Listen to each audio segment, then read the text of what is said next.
yeah, they're all very good sailors. These guys could be very good for British sailing for a number of cycles yet, I think. Effectively, we're using each other, but I think we're doing it in a very productive way. Cooking dinner, bike ride, whatever it is, we're all trying to push each other to be there, push each other to be better. Anybody on their days can be a world beater in this group.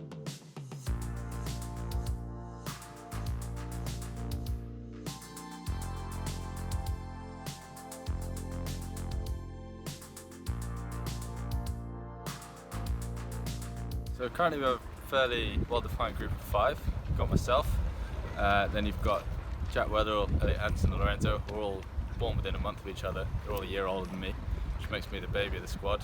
And then you've got the old man, Nick, who's best part of 10 years older than me and has a huge amount of experience. Has been one of the best sailors in the world for nearly a decade now. I think we're one of a couple of strong squads.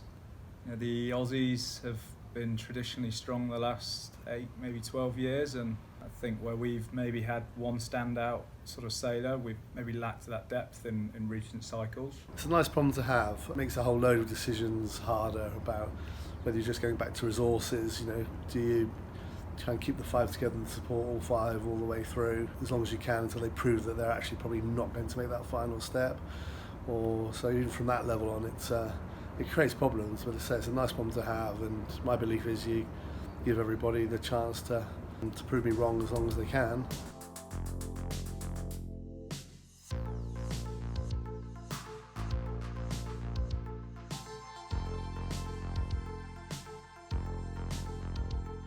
Oh, it's a really competitive environment.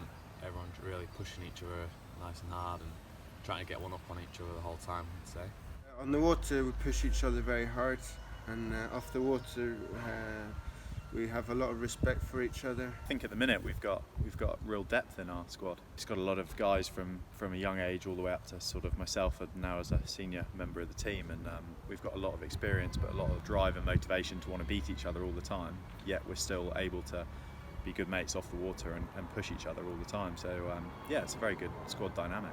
We want to be better than not just each other but the rest of the world, and for that we need to work together. We need that feedback to be as good as we can be, because it's quite a precise science, if you like, to be better than everybody else. It's something we're all trying so hard at, so we really need that feedback of racing against each other and working together, and I think we've all bought into that quite well.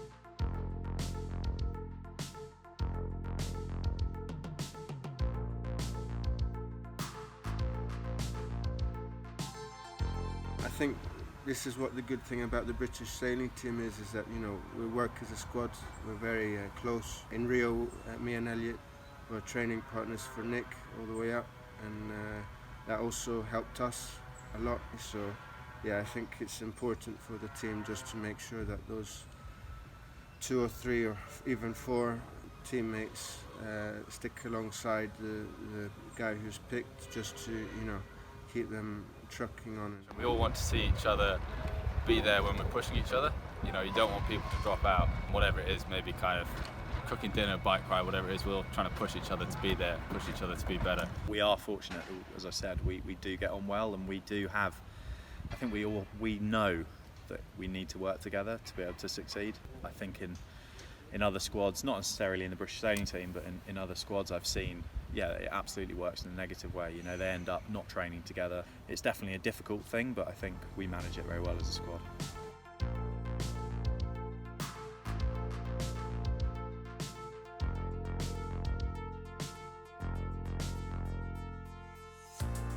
Obviously I'm now one of the oldest guys, certainly in the laser squad. I bring a little bit more experience. I've done more World Championships, I've done Olympic Games.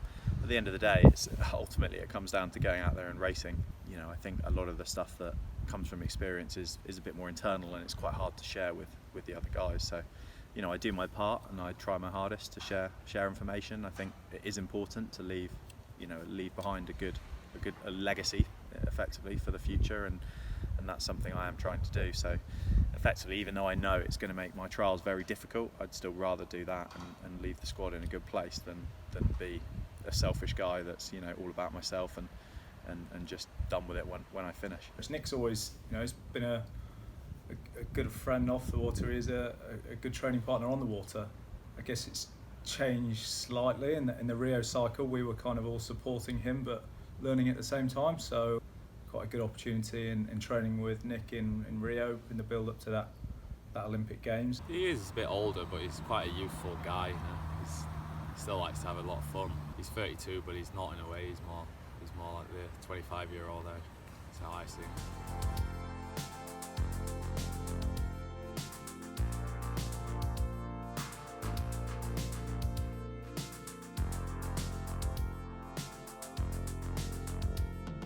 Goal number one for the squad is to try and win and bring home an Olympic gold medal. So, you know, as those other 4 sailors and the P3 guys as well, it's, you know, it's an accumulative goal of doing whatever we can to do that, I think. Well, I think we're quite lucky now because we're all there in a chance, and we're all pushing equally hard. So if there's no nonsense. At the moment, the job is to try and be the one who's going to go.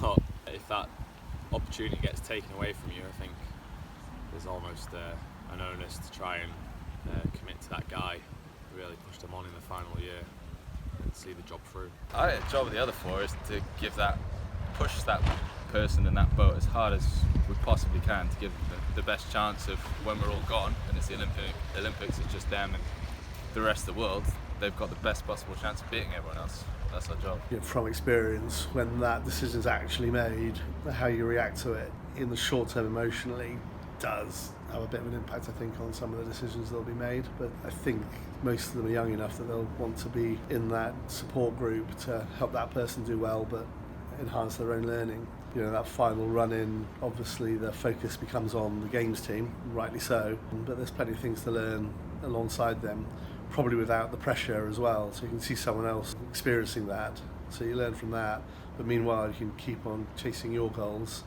even if you're not really directing the day-by-day training. So I think we'll certainly keep enough of a group together to make that work well.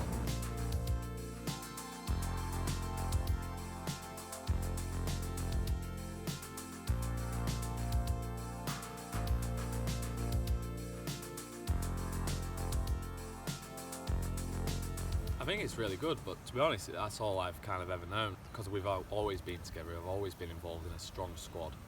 I've never really been in a weak squad, I wouldn't say. Everybody's working towards a common goal. The common goal is to win an Olympic medal in the laser class. Well, an Olympic gold medal. Do you think whoever gets picked can win an Olympic medal? Yeah, anybody on their days can be a world beater in this group, so... Yeah, for sure. Yeah, I'd certainly hope so. Whoever gets picked will win an Olympic medal. Honest answer, I think, is we've still got a bit of work to do. Whoever gets selected from the trials process is going to be in a great position to be a medal chance. I'm under no illusion that we've all got work to do, certainly myself. You know, we're knocking on the door, and I mean, I can't answer for the other guys. I don't know what position they feel they're in, but I think we've still got a bit of work to do, which is why we're working hard together. But yeah, I think ultimately if we keep plugging away and doing the right things, that yeah, there's absolutely no reason that one of us can't be the gold medalist in Tokyo 2020.